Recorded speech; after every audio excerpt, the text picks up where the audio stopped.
ఇక్కడికి వచ్చిన మీడియా పెద్దలకి పేరు పేరున thank you so much sir. ఇక్కడ నుంచి మా సినిమాని మీరు సపోర్ట్ చేస్తూ రిలీజ్ అయ్యి హిట్ అయ్యే వరకు మీరు మాకు సపోర్ట్ చేస్తారని స్టేజ్ మీద నుంచి రిక్వెస్ట్ చేస్తున్నాను. ఇక్కడికి వచ్చినందుకు మళ్ళీ thank you so much sir. Teja సజ్జ గారు thank you so much sir. ఆయన ఈరోజు వచ్చి సపోర్ట్ చేయడం కాదు, సినిమా స్టార్ట్ అయినప్పటి నుంచి మాకు సపోర్ట్ చేస్తూనే ఉన్నారు. అది మాకు తెలుసు, సీనియర్లకి నాకు. సో ఎనీ టైం ఎప్పుడు టీజర్ రిలీజ్ అయినా, సాంగ్ రిలీజ్ అయినా ఫస్ట్ తేజ సజ్జ గారు, పూరి జగన్నాథ్ గారు, ప్రశాంత్ వర్మ గారు ముగ్గురు ఫస్ట్ పోస్ట్ చేసేస్తారు. మేము అడగక ముందే వేసేస్తుంటారు.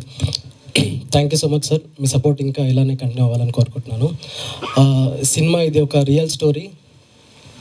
దాన్ని చాలా రియలిస్టిక్గా చూపించాలని మేము డిసైడ్ అయ్యి రియలిస్టిక్ ఫిల్మ్ మేకింగ్ చేశామండి. మీకు ఒక కొత్త ఎక్స్పీరియన్స్ ఉంటుంది.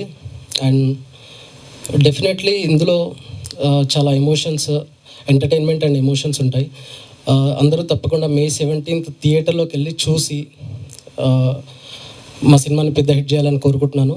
అండ్ ఇది ఒక బాయ్ నెక్స్ట్ డోర్, అంటే మన కథ, మనకు తెలిసిన వాడి కథలా ఉంటుంది.